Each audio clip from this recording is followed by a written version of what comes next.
عليكم ورحمة الله.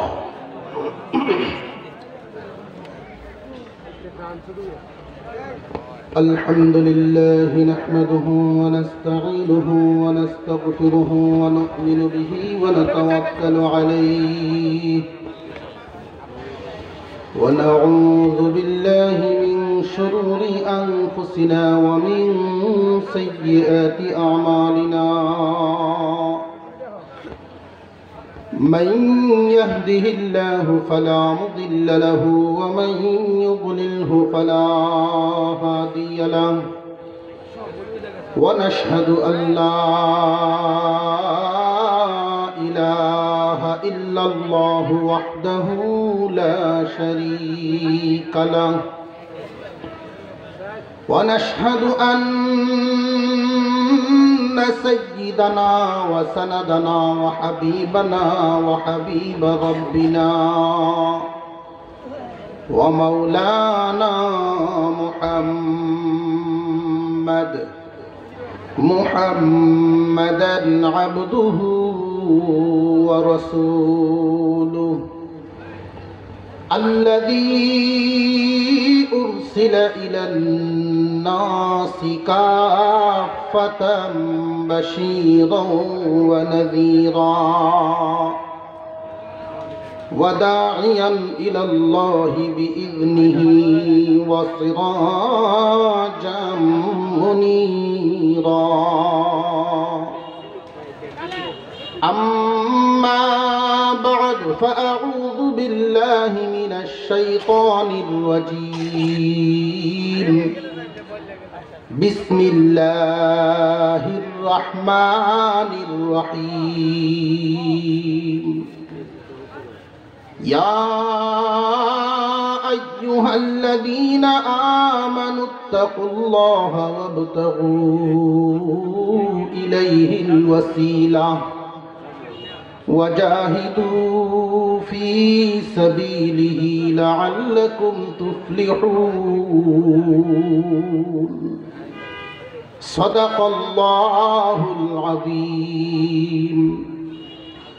وقال رسول الله صلى الله عليه وسلم: من أحب لقاء الله أحب الله لقاءه، ومن كره لقاء الله كره الله لقاءه. وصدق رسوله النبي الكريم، ونحن على ذلك من الشاهدين والشاكرين، والحمد لله رب العالمين.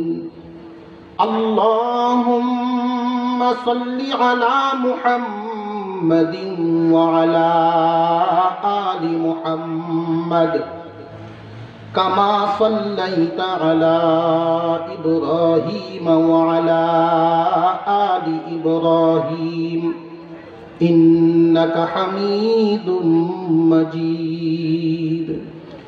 اللهم بارك على محمد وعلى آل محمد كما باركت على إبراهيم وعلى آل إبراهيم إنك حميد مجيد.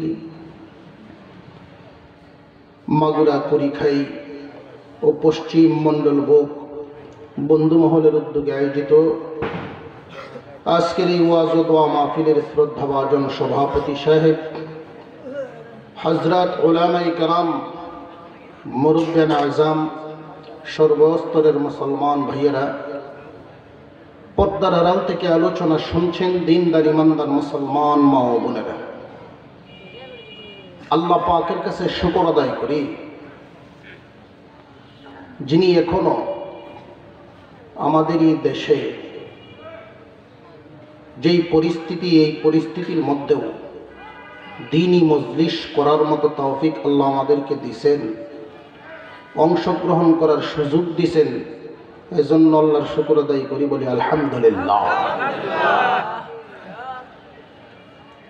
এখন তো বর্তমান জামানায় 92 মুসলমানের দেশে ওয়াজ মাহফিলের অনুমতি লাগে। এমনও একটা সময় আসতে পারে নামাজ পড়ার জন্য অনুমতি নেওয়া লাগতে পারে। সেই দিন বেশি দূরে নয়। একটা বাজারে ডাকাত ঢুকলো, পাহারাদার খুব চিৎকার করতেছেন, তোমরা সবাই জাগো, ডাকাত ঢুকছে, সকল দোকানপাট লুট হতে পারে। পাহারাদারের ডাক কেউ যদি না শুনে, শুনেও যদি ঘুম না ভাঙে, ডাকাত দল নির্দ্বিধায় ডাকাতি করে চলে যাবে। ঠিক তেমনি ভাবে এই দেশের ওলামায়ে কেরাম সময় মতো ডাকেন। এই ডাকে যখন যারা সাড়া দেন কাজে সফল হয়, সাড়া যদি না দেন ভবিষ্যৎ ভালো হয় না। ভাই, আমি আপনাদের সামনে পবিত্র কোরআনুল কারীমের সূরা মাঈদার 35 নম্বর আয়াতখানা তিলাওয়াত করেছি। নবী করিম সাল্লাল্লাহু আলাইহি ওয়াসাল্লামের অসংখ্য হাদিস থেকে একখানা হাদিস পাঠ করেছি। কোরআনের একখানা আয়াত, রসুলের একখানা হাদিস সামনে রেখে কিছু আলোচনা করব। আপনারা একটু ধৈর্য সহকারে বসবেন। সন্ধ্যার পর থেকে নিয়ে এই পর্যন্ত ওলামায়ে কেরাম অনেক ভালো ভালো দিক নির্দেশনা আপনাদেরকে দিয়েছেন। তো আমরা আরেকটু সময় দেব, আখেরি মোনাজাত পর্যন্ত থাকবো ইনশাআল্লাহ। আমি আপনাদেরকে একটু অনুরোধ করব, আমাদের পরিবেশটা যদি আরেকটু সুন্দর করতে পারতাম। ছড়ানো ছিটানো অবস্থাটা আসলে দেখতে সুন্দর লাগে না। মাঝখানের ফাঁকা জায়গাগুলো যদি বন্ধ করে বসতে পারতাম। দোকানপাটে রাস্তাঘাটে যারা আছে, আপনারা যদি একটু মেহেরবানি করে প্যান্ডেলের ভিতরে চলে আসেন। কর্তৃপক্ষ অনেক কষ্ট করে একটা আয়োজন করেন, আপনাদের উপস্থিতি বাড়লে পরিবেশটা অনেক সুন্দর হয়। ভাই, আমি আপনাদের সামনে যে আয়াতখানা তিলাওয়াত করেছি, এই আয়াতে মোট অংশ হলো 5খানা। মোট অংশ কয়টা? 5টা। এই 5টা অংশে আল্লাহ পাক রব্বুল আলামিন আমাদেরকে ডাক দিয়েছেন। এই 5টা অংশ আমাদেরকে খুব ভালো করে বুঝতে হবে। আল্লাহ পাক কোরআন নাজিল করেছেন শুধু কি যেই যুগের মানুষের উপরে নাজিল করছেন তাদের জন্যই, নাকি কিয়ামত পর্যন্ত সকল মানুষের জন্য? সকল মানুষের জন্য। আল্লাহ পাক রব্বুল আলামিন আমার তিলাওয়াতকৃত আয়াতে ডাক দিয়ে বলেন, ইয়া আইয়ুহাল্লাযীনা আমানুত্তাকুল্লাহা ওয়াবতাগু ইলাইহিল ওয়াসিলাহ ওয়াজাহিদু ফী সাবিলিহি লাআল্লাকুম তুফলিহুন। আল্লাহ পাক আসমানের নিচে যত মানুষ বসবাস করেন সবাইকে ডাক দেন নাই। আসমানের নিচে বহু ধরনের বহু মতাদর্শের মানুষ বসবাস করে। এই জমিনের উপরে আল্লাহর নিয়ামত ভোগ করে, নিয়ামত ভোগ করার পরেও আল্লাহ মানে না এমন মানুষ আছে না নাই? এই পৃথিবীতে যত মানুষ বসবাস করেন, প্রথমত সমস্ত মানুষগুলো 2 ভাগে বিভক্ত। একদল মানুষ সৃষ্টিকর্তা মানে, আর একদল মানুষ সৃষ্টিকর্তা মানে না। বহু দেশের বড় বড় ডিগ্রি অর্জন করেছে কিন্তু আল্লাহ মানে না, এমন মানুষ জমিনে আছে না নাই? এদেরকে আমরা বলি নাস্তিক। তারা বলে দেয়ার ইজ নো গড, আল্লাহ বলতে কেউ নাই, পৃথিবীটা এমনি এমনি হয়েছে। কোন পাগলে মানব?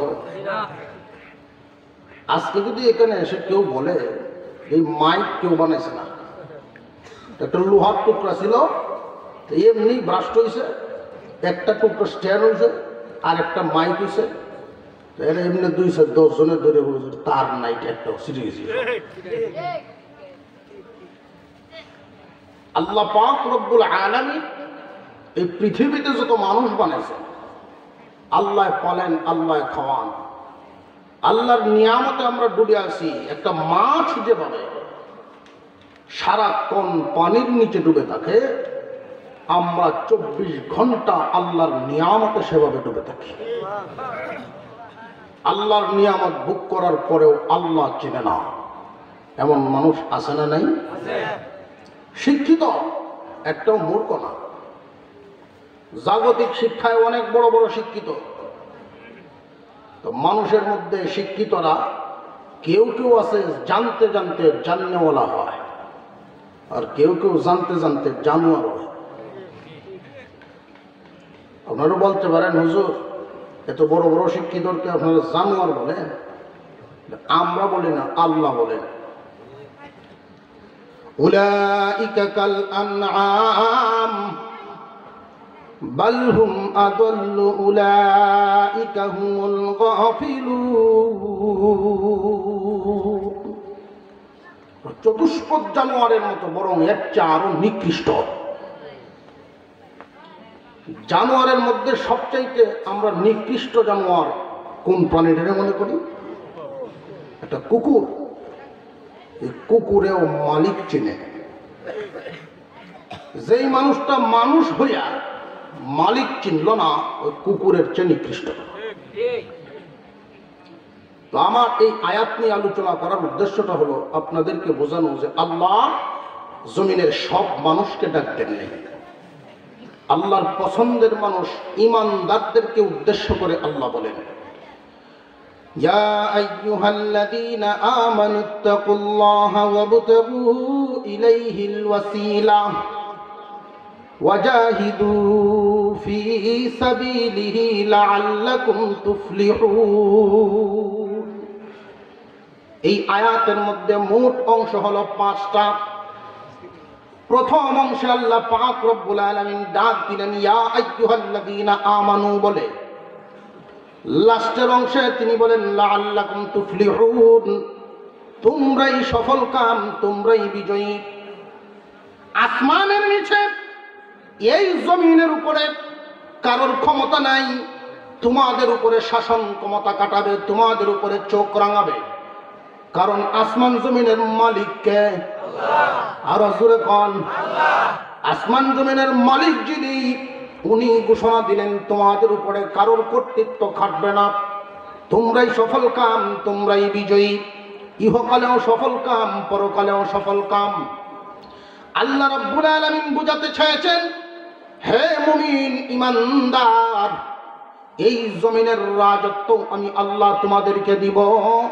এই পৃথিবী থেকে যেদিন বিদায় হয়ে যাবে, আল্লাহ রব্বুল আলামিনের তৈরি জান্নাত তোমাদের জন্য অবধারিত। আল্লাহ পাক রব্বুল আলামিন এই আয়াতের মধ্যে তিনি 5টা অংশ ব্যবহার করেছেন। প্রথম অংশেই তিনি ডাক দিলেন ঈমানদার বলিয়া। আব্দুল্লাহ, আব্দুর রহমান, আব্দুস সাত্তার এইভাবে তিনি ডাক দেন নাই, নাম ধরে ডাক দেন নাই, বড় আদর করে ডাক দিয়েছেন হে ঈমানওয়ালু, হে ঈমানদার। আমরাও যখন সন্তানদেরকে ডাক দেই নিজের নাম ছাড়া অন্য শব্দ দিয়া, বাবা শোনা চান, এই জাতীয় কিছু শব্দ আছে না নাই?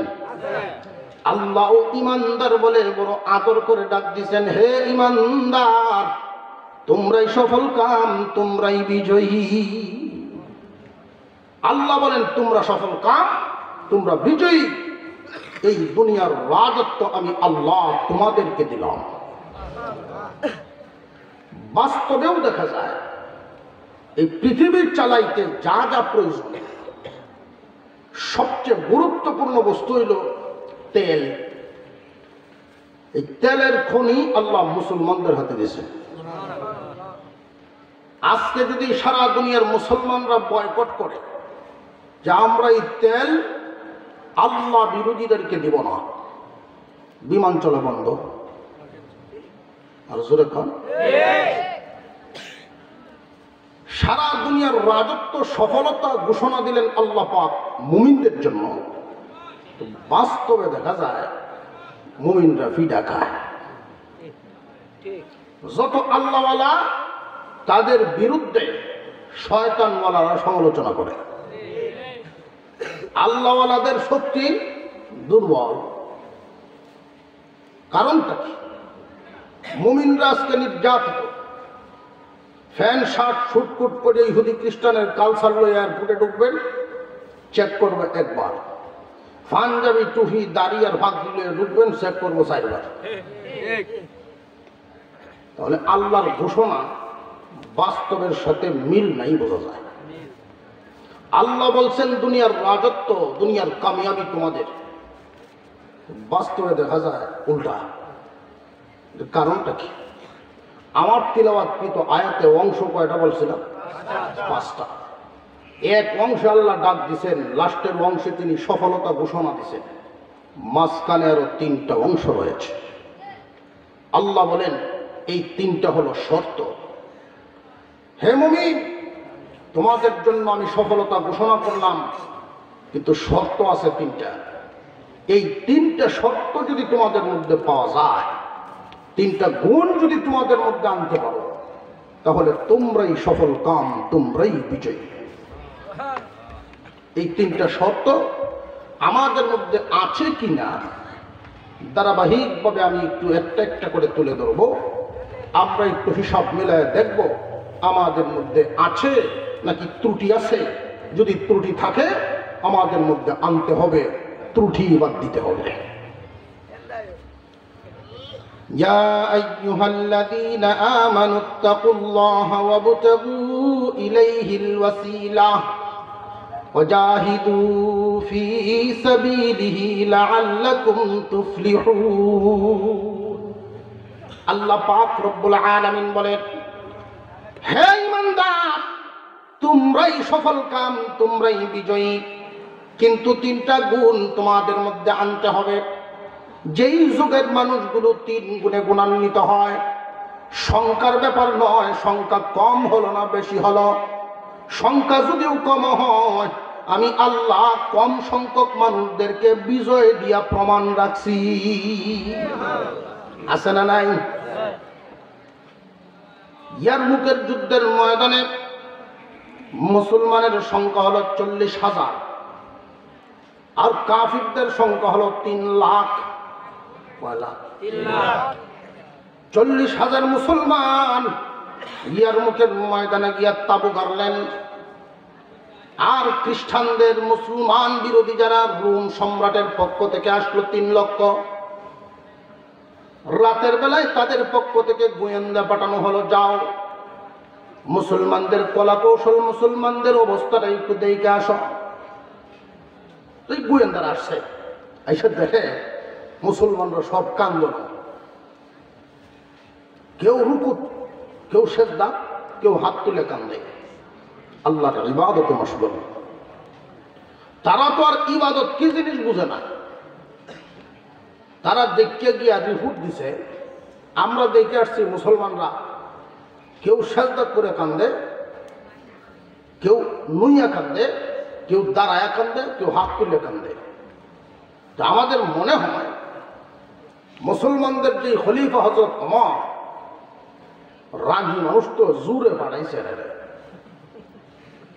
না আয়া পারেও না, আর আমরা সাথে যুদ্ধ করার সাহসও নাই, ডরায় কান্তাছে রাত থেকে। আসলে কি বাস্তব না পুরোপুরি উল্টা? পুরোপুরি উল্টা। যখন খ্রিস্টানদের সেনাপতি বলে, এক কাজ করবা, আগামীকাল সকালবেলায় গিয়া এমন এক দৌড়ান দিবা, এর মদিনার আগে যাতে আর না খারো, এক দৌড়ান। পরের দিন সকালে খ্রিস্টানদের লোকেরা গিয়া বলতেছে, ও মুসলমান, তোমরা ধর্মে নাকি লেখা আছে আল্লাহর রাস্তায় মরলেই শহীদ, তোমরা জান্নাতে হটানোর জন্য আমরা আইছি।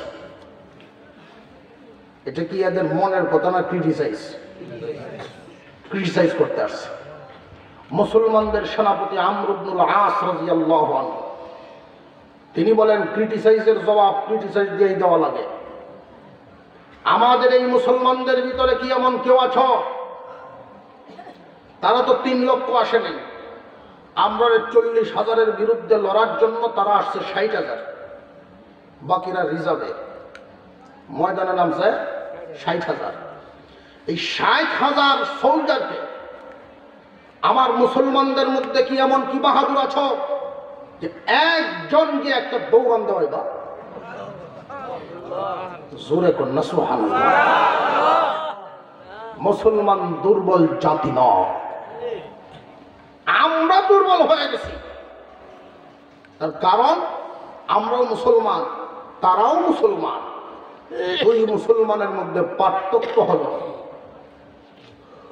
জাদুকরের বাঘ আর চিড়িয়াখানার বাঘ। জাদুকরের বাঘ আছে ঠিকই, সামরাতে ফিকেটিং করা, ভিতরে রুহু নেই। ছোট বাচ্চারা উঠে খেলায়, কানো ধরে গোড়ায়। আর চিড়িয়াখানার বাঘ লোহার পিণ্ডের ভিতরে ভরে রাখিয়াও দাঁড়ও যায় না, ডরায়। ঠিক না বেঠিক? সেই মুসলমান যারা ছিলেন তাদের ভিতরে রুহু ছিল, আর আমরা নামে মুসলমান, মুসলমানই রুহু নাই। একজন কে আছো 60,000-এর মোকাবেলায় একটা দৌড়ান দেওয়া পারবা? এমনি একজন দাঁড়ায় গেছে। আমর ইবনুল আস রাদিয়াল্লাহু আনহু বলেন, আলহামদুলিল্লাহ, আপনি বসে। আর কে আছেন? আরেকজন দাঁড়িয়েছে। আবার বলেন, আলহামদুলিল্লাহ, আপনি বসে। আর কে আছেন? আরেকজন দাঁড়াইছে, আপনিও বসেন। আরো কেউ আছেন? এমনি দাঁড়াইছেন খালিদ বিন ওয়ালিদ রাদিয়াল্লাহু আনহু। আমি আপনাকেই চাইছিলাম মনে মনে। খালিদ বিন ওয়ালিদ রাদিয়াল্লাহু আনহু বলেন, আমাকে যেহেতু চাইছিলেন, আগেই আমার নামটা ঘোষণা করলেই তো হতো। যে আপনার নাম যে আমি ঘোষণা করি নাই, এই জন্য গতকালকেও আপনি মুসলমানদের সেনাপতি ছিলেন, আজকে আমি সেনাপতি, আপনার নামটা আমি কেমনে ঘোষণা করি? বেয়াদবি হয়ে যায়। কত আদব! আর আমরা বর্তমান জমানায় দেখা যায়, আগের দিন মন্ত্রী, পরের দিন যদি মন্ত্রিত্ব না থাকে পুলিশে বেরিয়ে যায়, পেশাব করে ছেড়ে দেয়। জোরে কন, ঠিক আছে? এটা চরিত্রের কারণে। কিসের কারণে? চরিত্রের কারণে। সেলুট দেয়, ঠিক আছে, উপরে দেয় হাত, নিচে দেয় মুড়া দেয়, একটা সেটা এটা অর্থ হইল তুমি ক্ষমতার যতক্ষণ আছো দিয়া, ক্ষমতার তো যখন থাকতা না আইডিয়া। খালিদ বিন ওয়ালিদ রাদিয়াল্লাহু আনহু দাঁড়াইছে। খালিদ, তুমি যে একা দাঁড়াইলা, এই 60,000-এর মোকাবেলায় একটা দৌড়ান দিবা, তোমার দলিল কি? তুমি যে পারবা? তিনি বলেন, 1 নম্বর দলিল হলো কোরআনের আয়াত, 2 নম্বর দলিল হলো আল্লাহর রাসূলের হাদিস। আর জোরে কোন সুবহানাল্লাহ। কোরআন কারীমের ভিতরে আল্লাহ বলেন, ওয়ালা তাহিনু ওয়ালা তাহজানু ওয়া আনতুমুল আ'লাউনা ইন কুনতুম মুমিনিন। তোমরা যদি সত্যিকারের মুমিন হও, কোনো চিন্তাও নাই, কোনো ভয়ও নাই। 60,000 কি আর আমি একাধিক কি হয়েছে? আল্লাহ তো এখানে সংখ্যা উল্লেখ করেননি। আল্লাহ বলছেন, যদি মুমিন হও তোমার সফলতা কোনো ভয় নাই। আমি তো মুমিন, তারা কাফের, আমার তো কোনো ভয় নাই। আল্লাহ বলছে, রাসূলের হাদিস, আল্লাহর রাসূল বলেন, মুমিন হলো জিন্দা আর বেঈমান হলো মুর্দা। 60,000 কেন, 60 লক্ষ মুর্দা থাকলেও একজন জিন্দার মোকাবেলায় কিছুই না। আমর ইবনুল আস রাদিয়াল্লাহু আনহু বলেন, আপনার দলিল সঠিক, যান, তবে আপনার সাথে আমি আরো 59 জন দিয়ে দিলাম। 60 জন দিয়েছে, তারা 60,000 আর মুসলমান 60 জন। যুদ্ধ শুরু হয়ে গেল, সারা দিন গেল, সূর্য যখন লাল লাল ভাব হয়ে গেছে, আমর ইবনুল আস রাদিয়াল্লাহু আনহু মনে মনে ভাবেন, যাই আবার মুসলমানদের লাশগুলো নিয়ে আসি। 60,000-এর মোকাবেলায় তো 60 জন মাত্র দিলাম, সব তো সম্ভবত শহীদ হয়ে গেছে। আল্লাহর নবীর সাহাবীদের লাশগুলো এনে সম্মানের সাথে দাফন করি। আমর ইবনুল আস রাদিয়াল্লাহু তাআলা আনহু ঘোড়া নিয়ে যখন ময়দানে চলে গেলেন, ময়দানের অবস্থাটা এমন হয়ে গেল, ওনার ঘোড়ার খুরাগুলো মরুভূমির রক্তে যে ভিজে গেল, পেট কাদা হয়ে গেছে, খুরাগুলো গেঁথে যায়। ভয় পাইতেছেন, এতগুলো মানুষ কাটা পড়ে গেছে, হায় রে আমার মুসলমানদের কি অবস্থা না জানি হলো। এক একটা লাশ উল্টান, কিন্তু এই চেহারা তো মুসলমানের চেহারা নয়। আস্তে আস্তে তিনি সামনের দিকে আগাইতেছেন, বিশাল ময়দান, কাঁদতেছেন, আল্লাহ, তোমার পয়গম্বরের হাড় ভাঙা তৈরি করা সাহাবী, তোমার নবীর সাহাবীদের যদি শাহাদাত হয়ে থাকে, আল্লাহ লাশগুলোও কি ফেরত দিবা না? সম্মানের সাথে দাফন করার জন্য লাশগুলো ফেরত দাও। এইভাবে তিনি কান্দেন আর সামনের দিকে আগান। কিছুক্ষণ আগায় দেখেন একটা দল মানুষ কোণার মধ্যে দাঁড়ায় আছে। আর একটু সামনের দিকে গেলেন, দূর থেকে তাকায় দেখেন কম একটা দাঁড়ায় আছেন, এর মধ্যে খালিদ বিন ওয়ালিদ রাদিয়াল্লাহু আনহু দাঁড়ায় আছেন। রে খালিদ, আপনি এখনো আছেন? আলোচনা পরে হবে, সূর্য লাল হয়ে গেছে, আসরের নামাজটা পড়ে দেন। তিনি বলেন, আপনি মনে করছেন যুদ্ধের ময়দানে নামাজ পড়ি নাই? এই যে ফজরের নামাজ পড়েছিলাম আপনার পিছনে, সেই ওযু আমাদের এখনো আছে। তারা মুমিন। আল্লাহ যে ডাক দিলেন, হে ঈমানদারেরা, তোমরাই সফল কাম, তোমরা বিজয়ী। এমনি ডাক দিছেন? গুণ থাকতে হবে, তাদের মধ্যে সেই গুণটা ছিল, সেই ওযু দিয়ে এখনো নামাজ পড়ছি। আর আমরা যুদ্ধের ময়দান না, যদি খালি দান কাটা লাগে। আমি লজিং থাকি, রাত বাজে 11টা, সবক শিখতে শিখতে দেরি হয়েছে, তো শুনি একবার কাত খাওয়াতে সালা করতেছে, নামাজ পড়ে এসে আবার শোনা যায় এই খাওয়া, কিন্তু 2-3 বার শুনি আগাইছে, চাচা নামাজ পড়তেছেন মনে হইতেছে, কাপ খাওয়াতে চালাই এতটা কিতা কবাতে যা শুনলেছ। ওই যে ফজরের নামাজ পড়ে বাইরে ইসলাম, জহুর গেল, আসর গেল, মাগরিব গেল, এশারও ঠিক মতো করতাম পারছি না টাইম মতো। এই জন্য সারাদিনের যত কাপ খাওয়াতে ছিল সব একটা জমাইছে।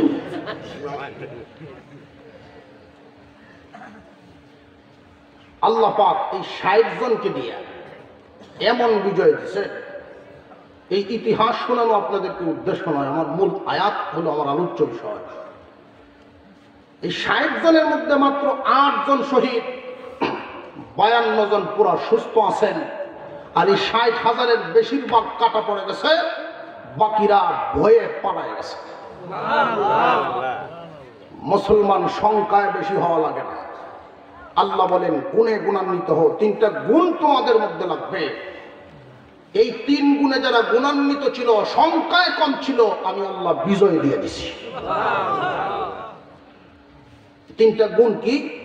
আল্লাহ বলেন, ইয়া আইয়ুহাল্লাযীনা আমানুত্তাকুল্লাহা ওয়াবতাগু ইলাইহিল ওয়াসিলাহ ওয়াজাহিদু ফী সাবিলিহি লাআল্লাকুম তুফলিহুন। আল্লাহ পাক রব্বুল আলামিন বলেন, হে ঈমানদার, তোমরাই সফল কাম, তোমরাই বিজয়ী। চিন্তার কোনো কারণ নাই, ভাবনার কোনো কারণ নাই। আমি আল্লাহর সাহায্য তোমাদের সাথে থাকবে। যেই যুগের মানুষগুলো 3 গুণে গুণান্বিত হবে, তোমাদের কোনো ভাবনা চিন্তার কারণ নাই। 1 নাম্বার গুণ, আল্লাহ পাক বলেন ইত্তাকুল্লাহ। 1 নম্বরে তোমরা আল্লাহকে ভয় করো, আল্লাহকে ভয় করো। এখন আমাদের প্রশ্ন হলো, আমরা কেন আল্লাহকে ভয় করব?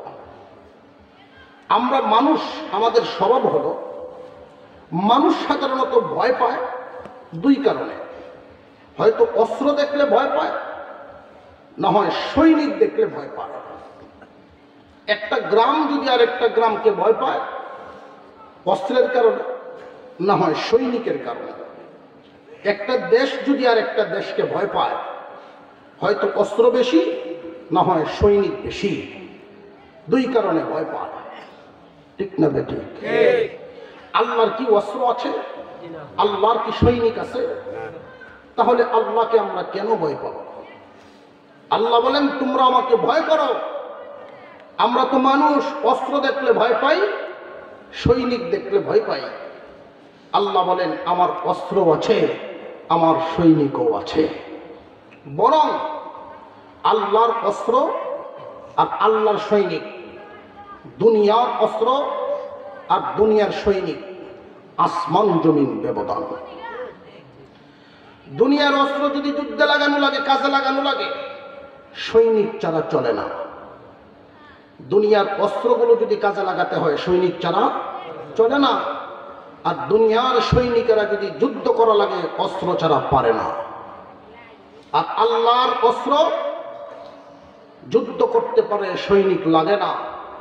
আর আল্লাহর সৈনিকেরা যুদ্ধ করলে অস্ত্র লাগে না। আল্লাহর অস্ত্র কি, আল্লাহর সৈনিক কি, আল্লাহ পাক আমাদেরকে জানায়া দিয়েছেন কুরআনুল কারীমের এক আয়াতে, সূরাতুল আরাফ 133 নম্বর আয়াত। আল্লাহ বলেন فأرسلنا عليهم الطوفان والجراد والقمل والضفادع والدم آيات مفصلات فاستكبروا وكانوا قوما مجرمين। আল্লাহ পাক রব্বুল আলামিন ওই দিনের ঘটনাটা তিনি আমাদেরকে বোঝায় দিলেন, যেই দিন মূসা আলাইহিস সালাম আল্লাহর কাছে দরখাস্ত করলেন, প্রভু গো, বিশাল বাহিনী, ফেরাউন বাহিনীর মোকাবেলায় আমাকে তুমি পাঠায়া দিলা। ফেরাউন বাহিনীর তো অস্ত্র বেশি, সৈনিকও বেশি, আমার তো অস্ত্রও নাই, সৈনিকও নাই, কি নিয়ে মোকাবেলা করব? আল্লাহ রব্বুল আলামিন বলেন, মূসা, চিন্তার কোনো কারণ নাই, ভাবনার কোনো কারণ নাই। আমার কাছে অস্ত্র আছে, আমার কাছে সৈনিকও আছে। তোমার সাহায্যের জন্য আমি আল্লাহর অস্ত্র তোমারে দিব। আল্লাহ পাক রব্বুল আলামিন অস্ত্র পাঠায় দিলেন মূসা আলাইহিস সালামের পক্ষে। ফাআরসালনা আলাইহিমুত তুফান, 1 নম্বর অস্ত্র তুফান নামক অস্ত্র পাঠায় দিলেন। তুফান চিনেন তো? রে তুফান, মূসা আলাইহিস সালামের সাহায্যের জন্য নাজিল হয়ে যাও। মূসা বাহিনীর কোনো ক্ষতি করতে পারবে না, ফেরাউন বাহিনীকে ছাড়বে না। 1 সপ্তাহ পর্যন্ত যেইভাবে বাতাসের বেগ, ওইভাবে পানির বেগ। 1 সপ্তাহ যুদ্ধ করার কারণে মূসা আলাইহিস সালামের বাহিনীর জমি ছিল পাশাপাশি জমি, ফেরাউন বাহিনীর জমি পাশাপাশি জমি। ফেরাউন বাহিনীর জমি বন্যায় তলায় গেছে, মূসা আলাইহিস সালামের বাহিনীর জমির কোনো ক্ষতি হয় নাই। মূসা বাহিনীর বাড়িঘরের কোনো ক্ষতি হয় নাই, ফেরাউন বাহিনীর বাড়িঘরের অবস্থা নাই। 1 সপ্তাহ যাইতে না যাইতে তারা মূসা নবীর দরবারে গিয়ে বলেন, সারেন্ডার করলাম, জীবনে কোনোদিন তোমার বিরুদ্ধে আর আসবো না। অস্ত্রটা কার? আল্লাহ। সেই আল্লাহ এখনো আছেন না নাই? জোরে আওয়াজ দিয়ে বলেন, আছেন না নাই? বলুন আল্লাহু আকবার। আল্লাহ পাক রব্বুল আলামিন 1 সপ্তাহ মাত্র যুদ্ধ করাইছেন, সব সাইজ। আল্লাহর কাছে তুমি দোয়া করো যেন এই আযাব বন্ধ হয়ে যায়, জীবনে কোনোদিন তোমার বিরুদ্ধে আর আসবো না। আল্লাহর কাছে দোয়া করছেন, বন্ধ হয়ে গেছে। যারা কৃষক মানুষ তারা বুঝবে, যেই জমিতে বন্যা হয় এই জমির ফসল আরো ভালো হয়। বন্যা হয়েছে তো ফেরাউন বাহিনীর জমি, কিছুদিন পরে দেখা যায় ফসলের অবস্থা খুব ভালো। এখন ফেরাউনে কয় এই বন্যা আমি দিছিলাম। কেতনা বড় বাটপা, বাটপারে বন্যা আমি দিছিলাম, দেখতে দেখতে আমার জমি। আবার যুদ্ধের জন্য তৈরি হয়, আবার তৈরি হয়েছে। মূসা আলাইহিস সালাম আল্লাহর দরবারে দরখাস্ত করেন, আল্লাহ ওরা তো আমার বিরুদ্ধে আবার তৈরি হয়ে গেছে। আল্লাহ পাক রব্বুল আলামিন বলেন, চিন্তার কোনো কারণ নাই, ভাবনার কোনো কারণ নাই, আমি আল্লাহর অস্ত্রের কোনো শেষ নাই। আল্লাহর অস্ত্র কি শুধু তুফান নাকি? আরো অস্ত্র আছে না নাই? আল্লাহ পাক রব্বুল আলামিন আরেকটা অস্ত্র পাঠায় দিলেন, فأرسلنا عليهم الطوفان والجراد। জারাদ নামক একটা প্রাণীকে আল্লাহ হুকুম দিলেন। মুফাসসিরিনে কেরাম বলেন ওই প্রাণীটার অর্থ হলো গুণ পোকা। ওইটা যেমনে কাঠ কাটতে পারে এইভাবে ফসলও কাটতে পারে। এক সপ্তাহ পর্যন্ত যুদ্ধ করার কারণে তৎকালীন জামানার পাকা বিল্ডিং এর প্রচলন ছিল না। কাঠের তৈরি বাড়িঘর, কাঠের তৈরি বাড়িঘর কেটে এমন অবস্থা করে দিল, তারা যখন দরজা বন্ধ করতে যায় দরজা খুলে হাতে এসে পড়ে। খাটের উপরে ঘুমাইতে যায়, খাট ভেঙে জমিনের উপরে আল্লাহর গজব শুরু হয়ে গেছে। ফসল ফলাদির অবস্থা নাই, গাছ ঠিকই আছে, ফসল নাই। ওই মানুষগুলো গেল ফেরাউনের দরবারে, ও খুদা আপনি এখন কি করলেন? ফসল না বালা করছিলেন, ওখান থেকে কি বানাইলেন? ফসল সব শেষ। এখন খুদায় কি করতো? খুদায় কয় এখন যারা গেছে আমার কাছে কইয়া গেছে না। কেউ কেউ করতে আপনি কেমন খুদা কইয়া যায় না, কয় অসুবিধা নাই, 1 বছর ফসল হয়েছে না তো কি হয়েছে, তোরা আমি 3 বছর বসায় খাওয়াইব। একদল দাঁড়ায় গেছে, দাঁড়ায় বলে বুঝে লাইছে আপনার খুদাই 3 বছর খাওয়াইবেন, 4র্থ বছর কে খাওয়াইব? তারা সব একসাথে মুসা নবীর দরবারে গিয়া ঈমান এনে মুসলমান হয়ে গেছে। ফেরাউন বাহিনীর রাগ কমছে না আরো বাড়ছে, আরো গরম। তারা মিটিং করতেছে, না ছাড় দেওয়া হবে না, নতুন যারা মুসলমান হয়েছে এরারে ফিটানি বেশি দেবে। মূসা আলাইহিস সালাম আল্লাহর দরবারে দরখাস্ত করেন, প্রভু এই মানুষগুলো তো কঠিন সিদ্ধান্ত নিল যুদ্ধ করার জন্য। আল্লাহ পাক রব্বুল আলামিন বলেন, চিন্তা করিও না, ওদেরকে মিটিং করতেই দেওয়া হবে না। মহান মাওলা কারীম আরেকটা অস্ত্র পাঠিয়ে দিলেন। আল্লাহ বলেন, ফাআরসালনা আলাইহিমুত তুফানা ওয়াল জারাদা ওয়াল কুম্মাল। কুম্মাল শব্দের অর্থ হলো উকুন। প্রাণীগুলো কি বড় বড় না খুব ছোট ছোট? আল্লাহর অস্ত্র আরো বড় বড় তো রয়েই গেল, মাত্র ছোটগুলো দিতেছেন। উকুনকে পাঠানো হলো। 1 সপ্তাহ উকুনে যুদ্ধ করছে, 1 সপ্তাহ খাইয়া এমন এক অবস্থা করছে। উকুনের মধ্যে আবার 3 জাত উকুন আছে। এক জাতের নাম হলো লিক, আছে না নাই? আরেক জাতের নাম ফুরজাই, আরেক জাতের নাম ডেলা। টেলা, কেউ কয় বিরা, কেউ কয় ডিগরা, বড়রা। 1 সপ্তাহ পাঠাইছে। 1 সপ্তাহ যুদ্ধ করিয়া এদের অবস্থায় এমন করছে, চুল তো ফেলাইছে মাথা, ব্রো সহ ফেলাইছে। ব্রো নাই মানুষ দেখছেন জীবনে? ব্রো নাই মানুষ দেখছেন? আমি দেখছি। হিফজখানায় যারা পড়ছেন তারা বুঝেন, হিফজখানার হুজুররা খুব করা। চুল যদি একটু উল্টা পাল্টা হয় এই সাইজ করে রাখে। আমরা এক বড় ভাই আছেন ছাত্র, চুল খুব সাইজ করতো, স্টাইল করে রাখতো। হুজুরের নজরে একদিন পড়ছে, একটু দাঁড়িয়ে টাড়িয়ে উঠতেছে, হুজুরের ডাকায় নিয়ে ব্লেড দিয়ে 2টা টান দিছে, এইভাবে একটা এইভাবে একটা, মন রাখ। ও গুসায় দিয়া একটু একটু তো দাঁড়িয়ে উঠতেছেন, চুল তো কামাইছে, এটাও কামাইছে, বউ কামাইছে।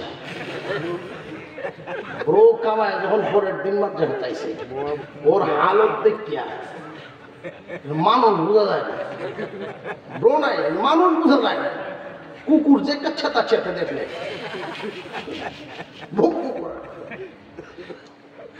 আল্লাহর গজব যখন শুরু হয়ে গেল এদের উপরে, পরের দিন মিটিং করবে, কি চুল নাই ব্রো নাই, একজন আর একজনকে চিনেই না, দেখলে উল্টা দৌড়ে।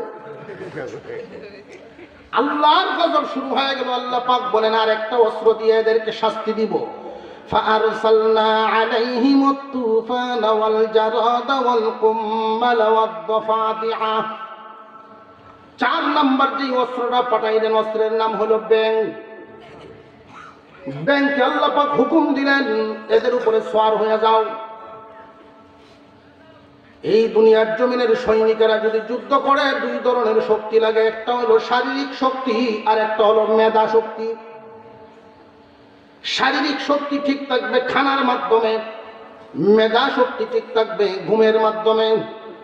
ওই ব্যাঙে মিটিং করিয়া সিদ্ধান্ত নিল আমরা কি দিয়া যুদ্ধ করব, ওদেরকে খাইতেও দিব না, ওদেরকে ঘুমাইতেও দিব না। যখন ফেরাউন বাহিনী খাইতে গেছে, ডাকনা সরায়া দেখে খানা ব্যাঙের দখলে। খাইতে পারবো এখন গেছে ঘুমাইতো, যাই একটু ঘুমাই গিয়া, যে ঘুমাইতে গেছে তাফসীরে মারিফুল কোরআনের মধ্যে লিখছেন 1 ফুট উঁচা ব্যাঙের টাল, বিছনা টান দেও সরাইতে পারে না, পুরা বিছনা তাদের দখলে। জামা টান দিছে যাই আত্মীয় বাড়িতে নাকি একটু জায়গা পায়, জামার পকেট ভর্তি ব্যাঙে। এই আযাব কার? কয়েকটা শুধু শোনাইলাম আপনাদেরকে আল্লাহর অস্ত্র। এই আসমানের নিচে জমিনের উপরে যতটা প্রাণী, প্রত্যেকটা প্রাণী আল্লাহর এক একটা অস্ত্র। বড় বড় প্রাণী লাগবে না, শুধু পিঁপড়া যদি মানুষের বিরুদ্ধে চলে যায় মানুষের জীবন অতিষ্ঠ হয়ে যাবে। আল্লাহর গজব যদি শুরু হয়ে যায়, কোন জাতি বাড়তে বাড়তে বাড়তে বাড়তে যখন সীমা লঙ্ঘন করে ফেলে আল্লাহর গায়ে তখন সহ্য হয় না। আর আল্লাহর অস্ত্র তো শুনলেন সৈনিক, সমস্ত ফেরেশতা আল্লাহ পাকের এক একজন সৈনিক, সমস্ত সৈনিকের কমান্ডার জিবরাইল আলাইহিস সালাম। জিবরাইল আলাইহিস সালাম এত শক্তিশালী, ওনার তো অস্ত্র লাগে না যুদ্ধ করলে। 600 নূরের পাকা আছে, 2টা পাকা যদি এইভাবে ছড়ায় দেন, মাশরিক থেকে মাগরিব, শিমাল থেকে জুনুব, তামাম পৃথিবী ভরপুর হয়ে যায়। এই জাতের পাকা দিয়ে যদি বাড়ি দেয়, অস্ত্রের দরকার আছে? তাহলে আল্লাহ যে বলছেন ইত্তাকুল্লাহ, আল্লাহকে ভয় করো। আল্লাহকে ভয় করার দরকার আছে না নাই? আল্লাহর অস্ত্র আছে। তুমি কোন দিকটা দেখবা? একজন মানুষ আর একজন মানুষকে যদি ভয় করে, অস্ত্র দেখিয়া করলে আল্লাহর সমান অস্ত্র নাই। যদি তাকে ভয় করো, সে তোমার দয়া করে, এই কারণে তার কথা মানো, তারে ভয় পাও, আল্লাহর মতো দয়াল কেউ নেই। কোন দিক লক্ষ্য করবা?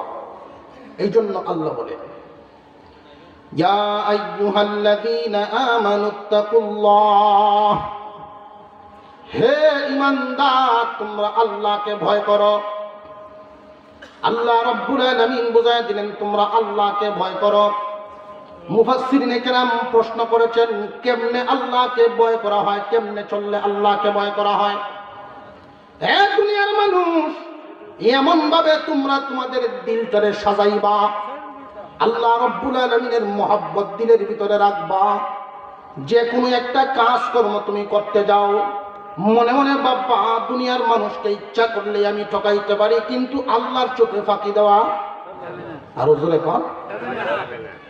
এই পৃথিবীর জমিনে তুমি যদি নিজেকে কন্ট্রোল করতে পারো, আল্লাহর ভয় ভিতরে রাখতে পারো, ওজনে কম দিব না, কাস্টমাররে ঠকাইতে পারি, আল্লাহর চোখে ফাঁকি দেওয়া যাবে না। একজন কৃষক মানুষ হাল বাইতেছেন, আইল যখন ছাটেন তখন চিন্তা করবেন আরেকজন মালিকে যদি না দেখে, আমি যদি তার আইল চালাই আমার আল্লাহ তো দেখেন। আমি কারোর বিরুদ্ধে যদি সমালোচনা করি, আরেকজন মানুষের ক্ষতির চিন্তা করি, আল্লাহ তো দেখেন। এই পৃথিবীর জমিনে কার কপালে কি আছে আমার আল্লাহ আগেই লিখে দিছেন। এত পেরেশানি তোমরা কেন করবা বান্দারে? আল্লাহর ভয় যদি তুমি ভিতরে রাখতে পারো, সবর করতে পারো, আল্লাহর ভয় যদি রাখতে পারো, দুনিয়ার লোকটা যদি মহব্বত যদি এই পৃথিবীর মহব্বত সরায় যদি আল্লাহর মহব্বত, আল্লাহর ভয় ভিতরে আনতে পারো, মহান আল্লাহ তোমার এমন পুরস্কার দিবেন কল্পনাও করতে পারবা না। মক্কা নগরীতে একজন যুবক ছিলেন এইরকম আল্লাহকে ভয় করেনওয়ালা, আল্লাহর ওলি। এই যুবক আল্লাহর কাছে দোয়া করেন, প্রভু হে, মুঠা বাথে মুঠা কাপড়ে জীবন পার করবা, জীবনে কোনোদিন অন্যের মালের প্রতি সে লোভ করে না, আল্লাহর ভয় ভিতরে রাখে। যেই মানুষটার ভিতরে আল্লাহর ভয় আছে ওই মানুষটা কোনোদিন আল্লাহর বিরুদ্ধে যায় না, আল্লাহর আইন ভঙ্গ করে না। খুব ভালো করে বুঝেন আল্লাহ তাআলা পুরস্কার বান্দাকে কেমনে দেন। এই যুবক মক্কা নগরীতে ঘুরেন, হাজী সাহেবরা যখন হজ করতে যান তখন তাদের খেদমত করেন, বিনিময়ে কিছু পয়সা কামান। এইগুলো দিয়েই তার জীবন যাপন চলে। মাঝে মধ্যে পরের জমিতে কাজ করেন, পরের বাড়িতে কাজ করেন, নিজের পেট চালায়। যেই দিন কাজ নাই, খাবার নাই, কাজ আছে তো খাবার আছে, এত গরিব মানুষ। এমন একজন গরিব যুবক মক্কার আশেপাশে থাকেন, হঠাৎ করে তার সামনে একটা মূল্যবান সম্পদ পড়ে গেল, একটা ব্যাগ। ওই ব্যাগটা তিনি হাতে উঠায় নিলেন, মুখটা খুললেন, খুলে দেখেন এটার ভিতরে মূল্যবান সম্পদ, টাকা পয়সা এবং স্বর্ণ দিয়ে এটা ভর্তি। স্বর্ণ অলংকার গুলো হাতে নিলেন, আফসোস করতেছেন, না জানি কোন মালিকে হারাইলো। কত পেরেশান হয়ে আছেন, না জানি এই লোকটা। এই যুবকের নাম কাজী আবু বকর। ব্যাগটা হাতে নিয়ে ঘুরতেছেন, তাঁবুর সামনে সামনে যায়। আগের যুগে মানুষ যখন হজে যাইতেন, হোটেল ব্যবস্থা ছিল না, তাঁবু গেড়ে ওই তাঁবুর ভিতরে এক এলাকার মানুষ বহু একসাথে থাকতেন। কাজী আবু বকর এই ব্যাগটা নিয়ে তাঁবুর সামনে সামনে যান, জিজ্ঞাসা করেন হারাইছেন নি কেউ মূল্যবান কোন সম্পদের ব্যাগ থাকলে তত্ত্ব দিন, আমি আমার এই মাথার উপরে পরের মাল নিয়ে ঘুরতেছি, পরের মালের বোঝা মুমিনের জন্য অনেক ভারী হয়। ব্যাগটা নিয়ে ঘুরতেছে, কিন্তু কোনো মানুষই বলে না যে এটা আমার। কারণ আগে যারা হজে যাইতেন বর্তমান হাজিদের চাইতে তাদের মানসিক অবস্থা অনেক উন্নত ছিল।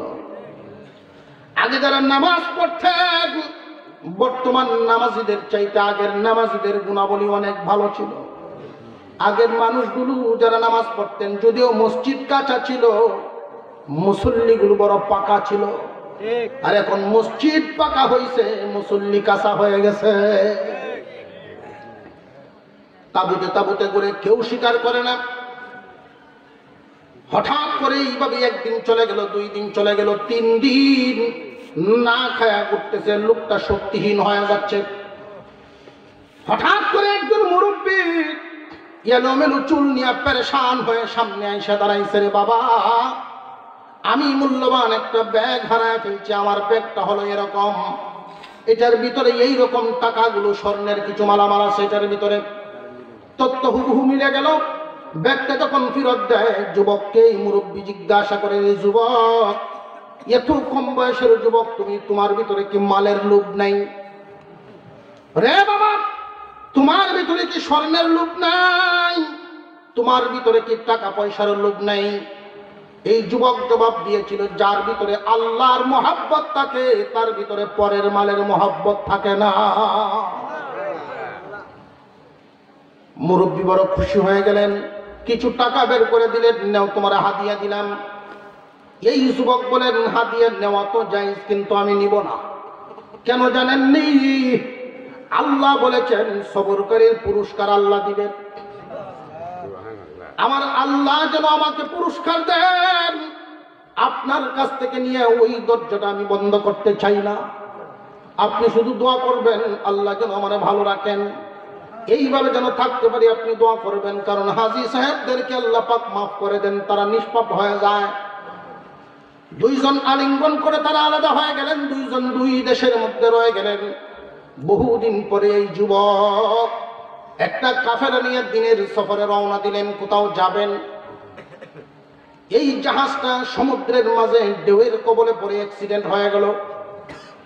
যুবক আল্লাহর কাছে দোয়া করলেন, আল্লাহ হেফাজত করো। আল্লাহ পাক যুবকের দোয়া কবুল করে ফেলেছেন।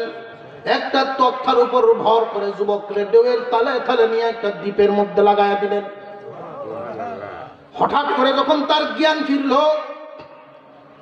হুশ যখন আসছে, চোখ মেলে তাকায়া দেখে একটা মসজিদের মিনার দেখা যায়। দৌড়ায় গেল, আগে নামাজ আদায় করি, আল্লাহর শুকর আদায় করি, আল্লাহ রাব্বুল আলামিন কত বিপদ থেকে আমার উদ্ধার করেছেন।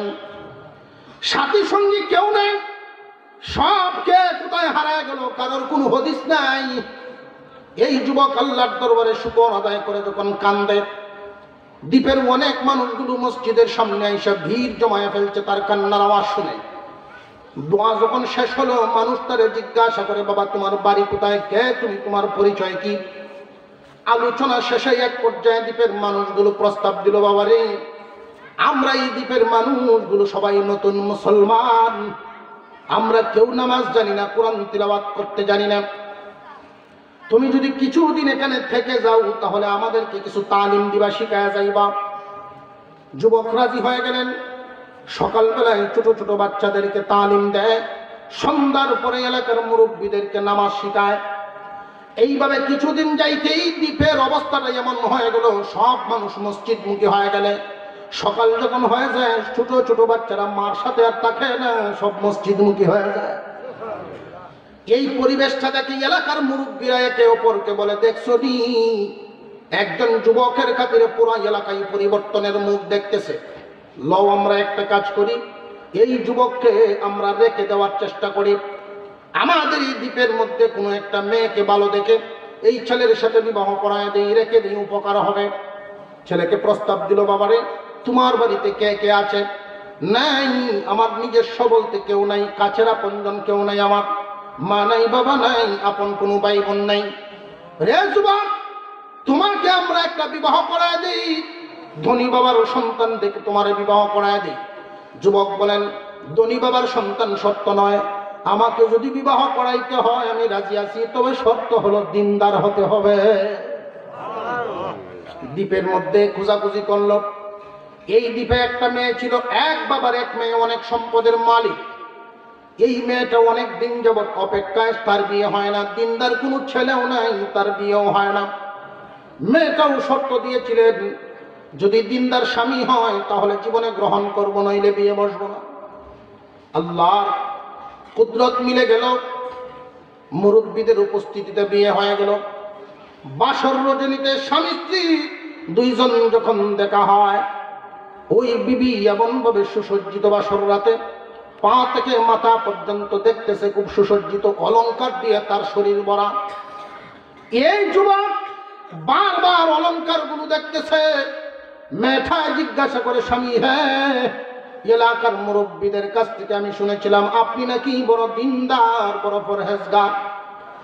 আপনি আমার চেহারার দিকে না তাকায়া বারবার আমার অলংকার গুলো দেখতেছেন, কারণ কি?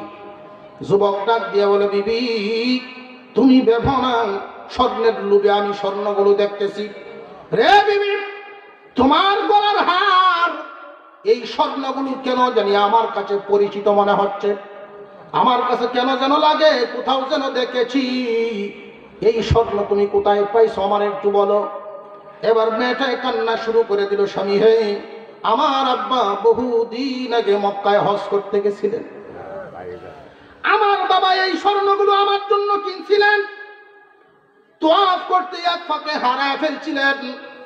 মক্কা নগরীর আল্লাহ পাকের একজন ওলি, আল্লাহর একজন ওলি এই ব্যাগটা পাইয়া বাবার হাতে উঠায় দিছিলেন, বিনিময়ে কিছুই দেয় নাই। আমার আব্বা এই দুনিয়ায় যতদিন জিন্দা ছিলেন এমন কোনো দিন নাই যেই দিন এই যুবকের জন্য আল্লাহর কাছে দোয়া করেন নাই। আমার কাছে মাঝে মাঝে বলতেন, মানে মক্কা যদি আমার কাছে হইতো তাহলে এই আল্লাহর ওলি যুবকের কাছেই তোমার আমি উঠায়া দিয়া যাইতাম। আমার আব্বা আজকে দুনিয়াতে নেই, আপনার সাথে আমার বিবাহ হয়ে গেল, বাবার আশার তো পূরণ হয় নাই। যুবক কান্দে আর বলে, বিবি তোমার বাবার দোয়া আল্লাহর দরবারে কবুল হয়ে গেছে। আমার আল্লাহ যে সবরের বদলে এইভাবে দিবেন কল্পনাও করি নাই। এই মালটা আমি পাইছিলাম, কোনো লোভ করি নাই। আমার মাওলা এইভাবে যে ফিরায় দিবেন আমি কল্পনা করতে পারি না। আল্লাহর ভয় ভিতরে জাগলে আল্লাহর পক্ষ থেকে পুরস্কার আছে না নাই? আল্লাহ পাক রব্বুল আলামিন বলেন, ইয়া আইয়ুহাল্লাযীনা আমানুত্তাকুল্লাহা ওয়াবতাগু ইলাইহিল ওয়াসিলা ওয়াজাহিদু ফী সাবিলিহি লাআল্লাকুম তুফলিহুন। আল্লাহ পাক রব্বুল আলামিন বলেন, হে ঈমানদার, তোমরাই সফল কাম, তোমরাই বিজয়ী। চিন্তার কোনো কারণ নাই, ভাবনার কোনো কারণ নাই। তিনটা গুণ যদি তোমাদের মধ্যে আনতে পারো, এক নাম্বার, আল্লাহকে তোমরা ভয় করবা। কেন জানো নি? আল্লাহর মতো ক্ষমতাবান আর কেউ নাই, এই জন্য আল্লাহকে ভয় করো। বান্দার চাইতে আল্লাহর ক্ষমতা কম না অনেক বেশি? বান্দার তো কিছুই নাই, আল্লাহর সবই আছে, এই জন্য আল্লাহকে ভয় করবা। দুই নাম্বার, ওয়াবতাগু ইলাইহিল ওয়াসিলা, আল্লাহর নৈকট্য পাওয়ার জন্য মাধ্যম তালাশ করো, আল্লাহকে সন্তুষ্ট করার জন্য উসিলা তালাশ করো। এই উসিলাটা কি হতে পারে? মুফাসসিরিনে কেরাম অনেক ব্যাখ্যা করেছেন। এর মধ্যে অনেক দিক আছে, এর মধ্যে একটা রাস্তা হলো উলামায়ে কেরামের সাথে সম্পৃক্ত থাকবা। দ্বীনের জন্য আলেম উলামারা যেই কাজ করেন, এই কাজের সাথে তোমরা শরীক থাকবা। আমি বলেছিলাম শুরুতেই একটা কথা, বর্তমান জামানায় এমন এক পরিস্থিতির মোকাবেলায় উলামায়ে কেরাম পড়ছে, আলেম উলামারা অন্যায়কে প্রশ্রয় দিতে পারছেন না, অন্যায়ের বিরুদ্ধে অবস্থান নিলেও মানুষের কাছে ভালো থাকতে পারছেন না। এই পরিস্থিতিতে ৯২ মুসলমানের দেশে মুসলমানদের উচিত হবে আলেম উলামারা ডাক দেওয়ার সাথে সাথে কে কোন দল করেন সেটা দেখার ব্যাপার নয়, ঈমান হেফাজতের জন্য, আমল হেফাজতের জন্য আলেমদের ডাকে সব সময় সাড়া দেওয়ার প্রস্তুত থাকতে হবে। যে কোন সময় উলামায়ে কেরাম কোন পরিস্থিতি হয় বলা যায় না। আজকে আলেম উলামারা বলছেন, আপনারা খবর পত্র পত্রিকা, ফেসবুক, ইন্টারনেট সব দিকেই খবর পাচ্ছেন, একটা ভাস্কর্য, এই ভাস্কর্য নিয়ে বিশাল এক তুমুল সংঘর্ষ, বিশাল গরম হয়ে গেছে দেশ। একে অপরকে দোষারোপ করছেন, কেউ উলামায়ে কেরামের ঘাড় মুখ্য দিচ্ছে, কেউ আলেম উলামাদেরকে গৃহবন্দী করে ফেলছে। কারণটা কি? তারা আবার মুক্তিযুদ্ধের চেতনার নামে উলামায়ে কেরামকে আওয়ামী লীগের বঙ্গবন্ধুর বিরুদ্ধে দাঁড় করায় দিচ্ছে। আমি আপনাদেরকে একটু প্রশ্ন করতে চাই, এখানে অনেক দলের লোক আছেন, বিবেক খাটায় দেখবেন, বঙ্গবন্ধুর নামে এদেশে বহুত কিছু আছে না নাই? বঙ্গবন্ধুর নামে কলেজ আছে, বঙ্গবন্ধুর নামে স্কুল আছে, উলামায়ে কেরাম কোনোদিন বিরোধিতা করেন নাই। বঙ্গবন্ধুর নামে ব্রিজ হয়েছে, উলামায়ে কেরাম বিরোধিতা করেন নাই। বঙ্গবন্ধু এদের স্বাধীন করতে গিয়ে অগ্রণী ভূমিকা রেখেছেন। আলেম উলামাদের অন্তরে ওনার স্থান সম্মানের শিখরে আছে, উঁচু চূড়ায় আছে। কিন্তু বঙ্গবন্ধুর শুভাকাঙ্ক্ষী হয়ে মূর্তির বিরুদ্ধে আজকে কথা বলার কারণেই আলেম উলামাদেরকে ওরা দেশ বিরোধী বলে। মূলত উলামায়ে কেরাম বঙ্গবন্ধুর বিরোধী নয়, যারা আজকে তেল মারতেছে ওরাই এদেশের বিরুদ্ধে করে, ওরাই এদেশ বিরোধী। ওরা দেশের কোনো শান্তি, দেশের কোনো শৃঙ্খলা, দেশের কোনো উন্নতি চায় না। বঙ্গবন্ধুর ভাস্কর্য তৈরি হলে আবার কেউ কেউ বলতেছে ভাস্কর্য আর মূর্তি এক নয়। উলামায়ে কেরাম নাকি ধর্মের অপব্যাখ্যা দিচ্ছে। ভাস্কর্যের মূর্তি এক নয়, সারা বাংলাদেশের, সারা বিশ্বের সকল উলামায়ে কেরাম একমত, ভাস্কর্য আর মূর্তি একই, নাম শুধু ভিন্ন। ভাস্কর্য তৈরি করলে আর মূর্তি তৈরি করলে সাজা তো একটাই, নাম শুধু ভিন্ন। যেমন মূর্তির পূজা করলে, মূর্তির সম্মান দিলে জাহান্নামে যেতে হবে, আর ভাস্কর্যের সম্মান দিলে দুজখে যেতে হবে। বুঝাইছে? কঠিন না সহজ? ভাস্কর্যের সম্মান দিলে দুজক, মূর্তির সম্মান দিলে জাহান্নাম। বুঝে আসতেছে আপনাদের? লাউ আর কদু ভিন্ন ব্যাখ্যা নয়। এই মূর্তি হলে উলামায়ে কেরামের লস না, মূর্তি না হলে উলামায়ে কেরামের লাভ না, এটা ইমানি ব্যাপার। এই দেশটা মুসলমানের দেশ, জায়গায় জায়গায় ভাস্কর্যের নামে মূর্তি তৈরি করে এই দেশটাকে কোন দিকে ঠেলে দেওয়া হচ্ছে। আলেম ওলামারা ইমানি নজর দিয়ে দেখছেন, এই জন্য বিরোধিতা করে। আলেম ওলামাদের পক্ষে কথা বলতে হবে, কোন স্বার্থের কথা নয়। একজন মুসলমান হয়ে আমি মূর্তির পক্ষ নিতে পারি না। খুব মনে রাখতে হবে সব সময়, ওলামায়ে কেরাম যেই কাজগুলো করেন ইসলামের পক্ষে, সব সময় আমাদের সাথে থাকতে হবে ইনশাআল্লাহ। 3 নম্বর গুণটা হলো ওয়াজাহিদু ফি সাবিলিহি, আল্লাহর রাস্তায় জিহাদ করতে হবে। এই জিহাদ করার মনোভাবটা আমাদের অন্তর থেকে চলে গেছে। জিহাদ শব্দটা শুনলেই জিহাদকে অপব্যাখ্যা দিয়া, জঙ্গি শব্দটা দিয়া মুসলমানদেরকে কুণ্ঠাসা করে রাখছে। এটা বিদেশিদের একটা চক্রান্ত। যে সমস্ত অপকর্ম করে অন্যান্য দেশের লোকেরা, ভিন্ন ধর্মীরা দোষ ছাপায়া দেয় মুসলমানের উপর। দাড়ি টুপি পাঞ্জাবি পরায়া বোমা মারায়, যাতে এই পোশাকটার উপরে মানুষের হিংসা জন্মে, ঘৃণা জন্মে। পরে যখন ধরা খায় আর ফিড আর ছুটে, আসল নাম বাইরে, নাম হচ্ছে গৌরঙ্গ। এমন ইতিহাস আছে না নাই? সত্যিকারের মুসলমান, আল্লাহওয়ালা মুসলমান, জাতির ক্ষতি হয়, দেশের ক্ষতি হয়, ধর্মের ক্ষতি হয়, এমন কাজ কোনোদিন সত্যিকারের মুসলমান করে না। মানুষের কল্যাণে ওলামায়ে কেরাম সত্যিকারের মুসলমানরা সব সময় দাঁড়ায় থাকে। ইসলামের হেফাজত করা শুধু আলেমদের দায়িত্ব নয়, সকল মুসলমানের দায়িত্ব। কিয়ামতের কঠিন ময়দানে আল্লাহর রাসূলের সামনে যদি আমাদের দাঁড়াতে হয়, আমরা যেন মুখটা উজ্জ্বল করে দাঁড়াতে পারি।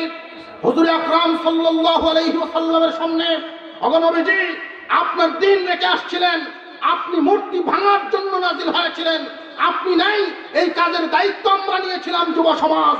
এইভাবে যেন আল্লাহর রাসূলের সামনে দাঁড়াতে পারেন, এই জাতীয় পুঁজি আমাদের তৈরি করা দরকার। মনে রাখবেন, মূর্তির পক্ষে অবস্থান কখনো নেবেন না। কে কোন দল করেন এটা দেখার ব্যাপার নয়। এই দেশটাকে মূর্তির দেশ বানানো হতে দেওয়া হবে না। আল্লাহ যেন হেফাজত করেন, বলুন আমিন। জিহাদি মনোভাব, আল্লাহ পাক বলেন জিহাদ করবা। ওয়াজাহিদু ফি সাবিলিহি, এর অর্থ হলো আল্লাহর রাস্তায় জিহাদ, অর্থাৎ আল্লাহর দ্বীনকে জমিনে টিকায় রাখার জন্য যদি মাল লাগে মাল দিতে হবে, যদি স্লোগান লাগে স্লোগান দিতে হবে। আল্লাহর দ্বীনের পক্ষে যদি তোমার আওয়াজ তুলতে হয় আওয়াজ তুলতে হবে।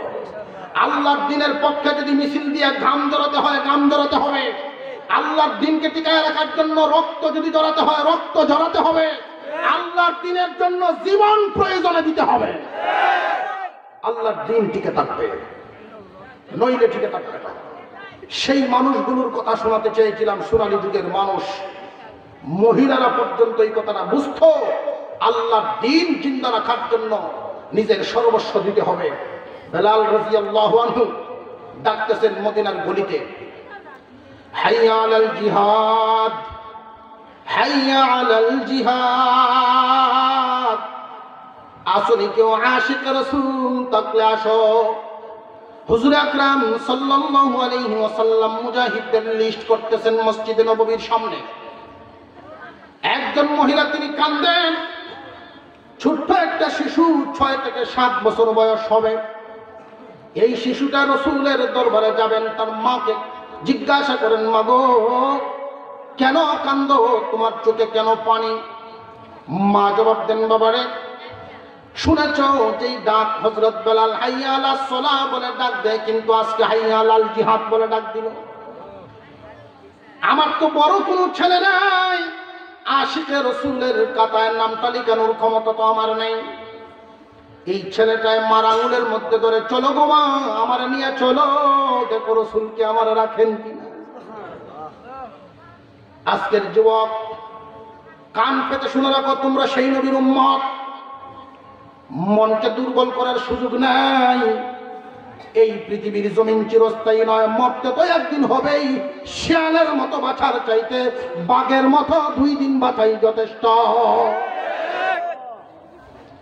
এই যুবক কান পেতে শুনে রাখে, 7 বছরের শিশুটা মার আঙুলে ধরে বলেন, মাগো রাসূলের দরবারে আমার নিয়ে চলো। হুজুর আকরাম সাল্লাল্লাহু আলাইহি ওয়াসাল্লামের দরবারে এই মহিলা ছোট বাচ্চাটা নিয়ে রওনা দিলেন। সাহাবায়ে কেরাম আটকায় দিলেন, জিহাদের ময়দানে মহিলাদেরকে নেওয়া হয় না, আর ছোট শিশুটা কোন কাজে লাগবে? আল্লাহর পয়গম্বর বলেন, এখানে কিসের ভিড়? একজন সাহাবী এসে বলেন, হুজুর একজন মহিলা গ্রাম থেকে আসছেন 4 ছোট্ট শিশু নিয়ে। রাসূল বলেন, আমার সামনে আসতে দাও। হুজুর আকরাম সাল্লাল্লাহু আলাইহি ওয়াসাল্লামের সামনে যখন মহিলা গেলেন, ওগো নবীজি, আমার বড় সন্তান নাই, আর আমার স্বামীও তো জিহাদের ময়দানে শহীদ হয়ে গেছে, আমার এই ছোট্ট শিশুটাকে নিয়ে যান, জিহাদের কোন কাজে লাগলে আপনি লাগায় দিয়েন। রাসূল বলেন, কোন কাজে লাগবে তোমার এই সন্তান?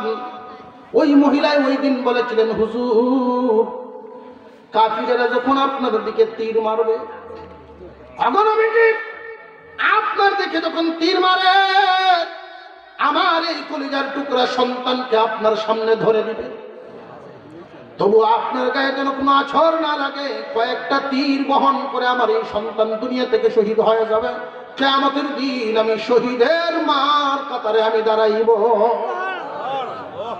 হুজুর আকরাম সাল্লাল্লাহু আলাইহি ওয়াসাল্লাম বলেন, আল্লাহ পাক তোমার মনের অবস্থা কবুল করুক। এই সন্তান যেদিন বড় হবে ওই দিন নিব। এই শিশুটাই আবার মাকে বলেন, মা গো আমি হুজুরের সাথে একটু কথা বলি। সাহাবীরা আশ্চর্য হয়ে গেলেন, ছোট্ট শিশু আল্লাহর নবীর সাথে কি কথা বলবে? এই ছোট্ট শিশুটাই রাসূলকে জিজ্ঞাসা করেন, হুজুর আমি দেখেছি আমার মা যখন রান্না বান্না করেন, চুলায় যখন আগুন জ্বালান, বড় বড় লাকড়িগুলো দেওয়ার আগে ছোট লাকড়ি দিয়ে আগুন ধরান।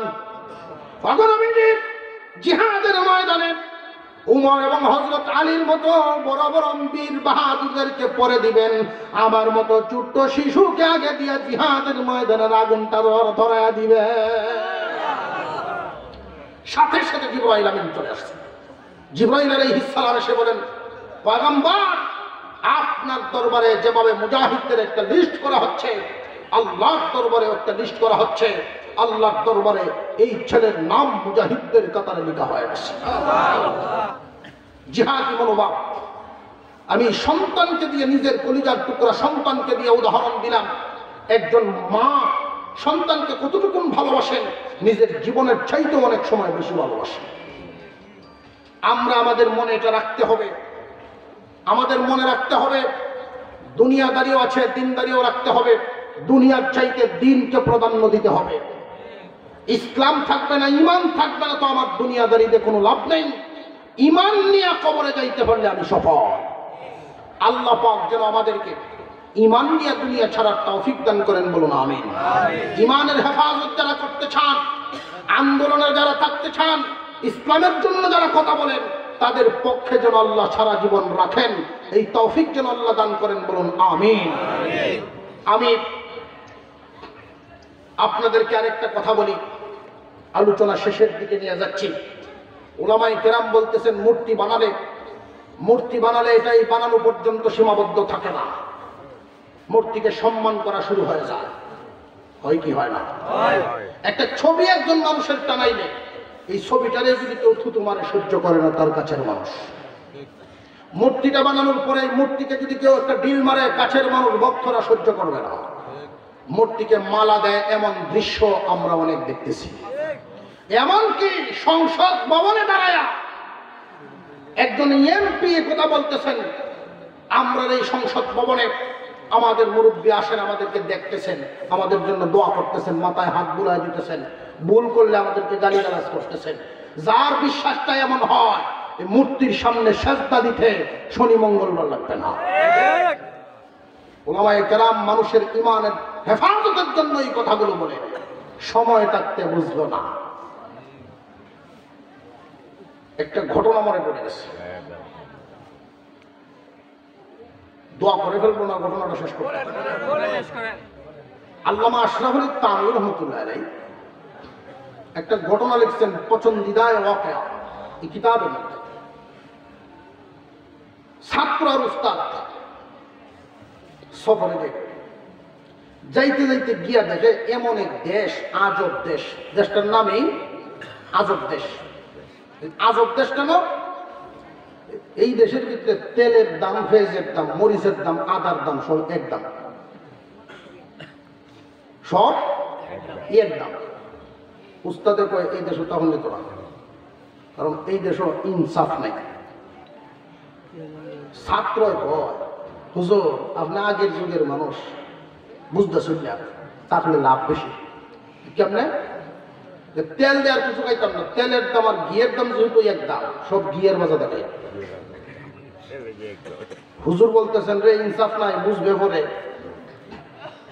কয়না। উস্তাদ বললেন তাহলে আমি চলে গেলাম, তুই থাক, যদি কোনো সময় বিপদে পড়স আমার স্মরণ করিস।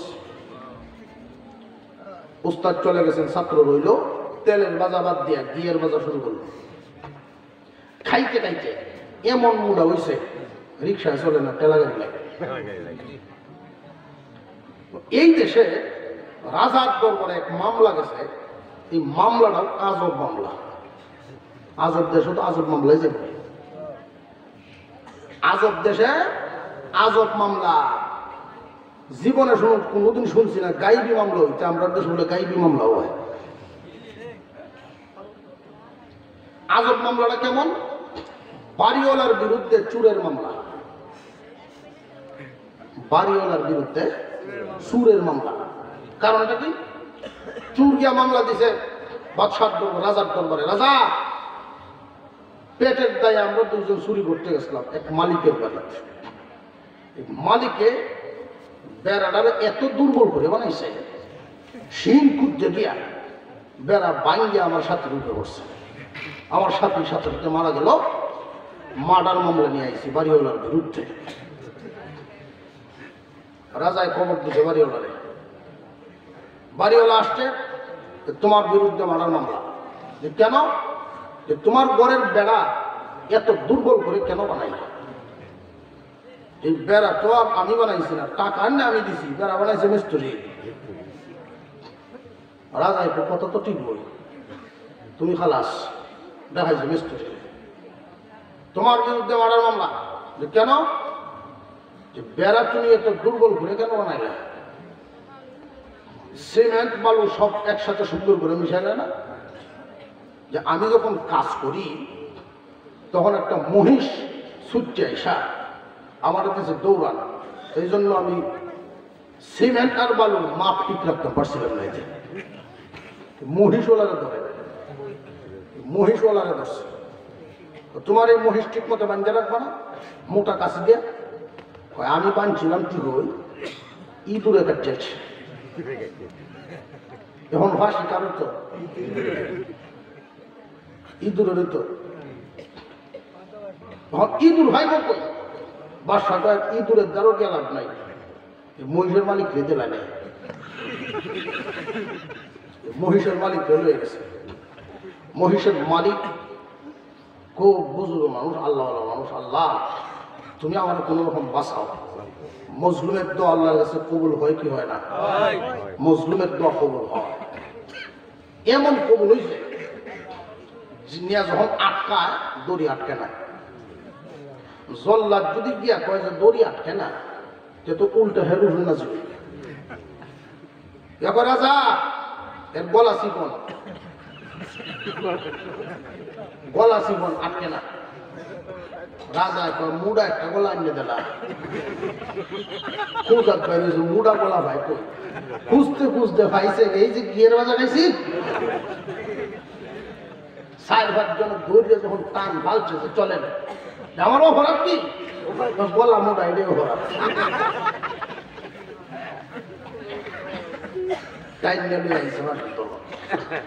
ফাঁসি দেওয়ার আগে তারা জিজ্ঞাসা করে মনে কিছু আশা আছে? আমার একটা আশা আছে, আমার হুজুরের দেখতাম।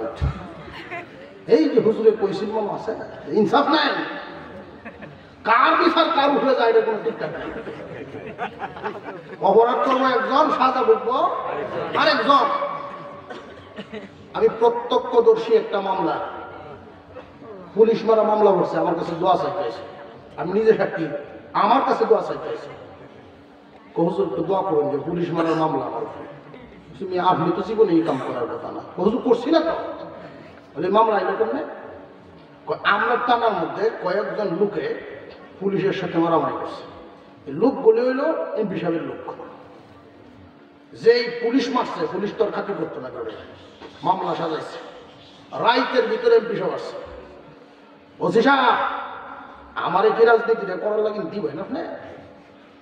যেই লোকটির নামটা ঢুকাইতেছেন সবটা আমার লোক, আমার হোস্টেল লাগাইবো গেলা, ইলেকশন করবো গেলা, নাম পাল্টায়া অন্য নাম দেবে। অন্য নাম কার নাম দিতাম? আমরা এই থানার ভিতরে অনেক গাঁজাখোর মদখোর বদমাইশ আছে, এই নাম দিতে। তো সব গাঁজাখোর মদখোরের লিস্ট তো আমার কাছে নাই। ওই এলাকার মাতাব্বররা ডাকেন, ওরা তো যাইবে না, মাতাব্বররা ডাকছে। এক মাতবর রেজে গেছে যে আপনার এলাকার গাঞ্জাখোরের নাম কোন, আমার মাফ করে। কেন? গাঞ্জাখোরের নাম রাইল তো দিয়া থানার তো বাইরে আমার ভিড়াইব,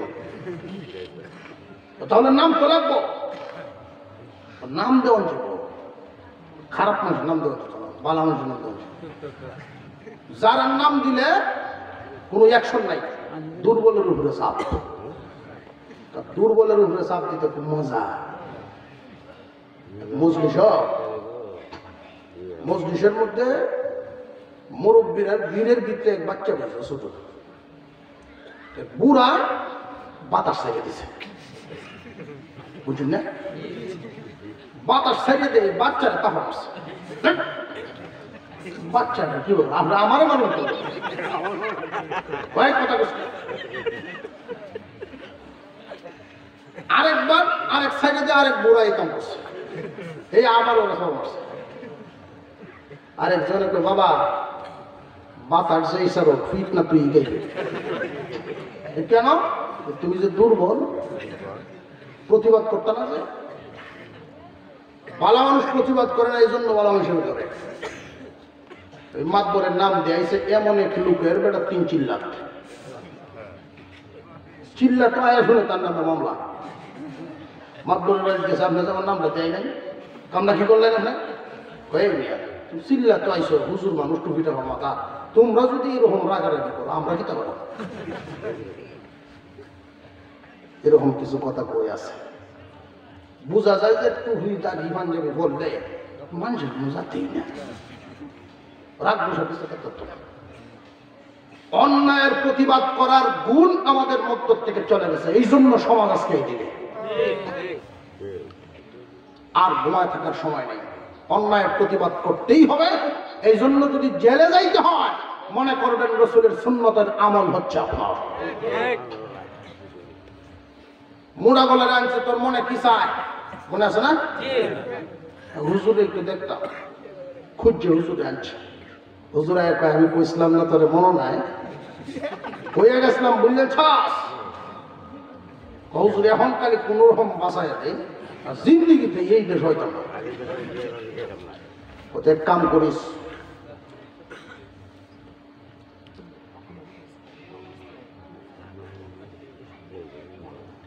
জি জি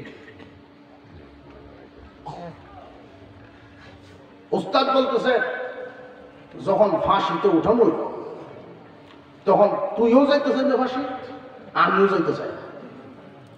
এর পরে কি কম লাগবে যে আমি কইলাম। দুইজন প্রতিযোগিতা শুরু হয়েছে, কার আগে কে আগে লটকিত। রাজায় কয় কিরে মরার লাগি মতো পাগল, জীবনে তো দেখলাম না, দুইটা রান আমার দরকার। ঘটনা কি? আজকে ফাঁসি লটকার জন্য এইভাবে তৈরি, কয় আপনার কাছে বলা যাবে না। যেই কিছু বলা যাবে না তার আগ্রহ আরো বাড়ছে। কমে আজকের ফাঁসিতে যে লটকিব 7 সিঁড়ি পর্যন্ত এই দেশের রাজা থাকবো। রাজায় কয় 2 মৌলবীর বাইরে আমার দেশের বাইরে বের, আর আমারে কুসুর টুসুর করায় না ফাঁসি লটকা। এখন পাওয়াইছেন এই দেশে আশরাফ আলী থানভী রহমাতুল্লাহ আলাইহি যেটা বুঝাইছেন, বেইনসাফের দেশে যারা বেইনসাফের আইন কানুন নিয়ম নীতি চালু করে, এই আইনে পড়িয়াই যারা চালু করে তাদের মরণ হয়। সব সময় মানুষের কল্যাণ করে, আর বেইনসাফ মানুষের কল্যাণ করতে পারে না। আজকে যার যার সুবিধার জন্য করা হয়, এই সুবিধাই কোনো একদিন তোমাদের জন্য অসুবিধা হয়ে দাঁড়াবে। আল্লাহ যেন আমাদেরকে হেফাজত করেন, বলুন আমিন। আরো জোরে বলেন আমিন। আখেরি মুনাজাতের জন্য আপনারা তৈরি হন, মুনাজাত করবেন। হযরত মাওলানা হাবিবুর রহমান জিহাদি সাহেব দামাত বরকাতুহুল আলিয়া আখেরি মুনাজাত পর্যন্ত থাকবেন। আপনারা একটু বসেন। শেষ ভালো যার সব ভালো তার।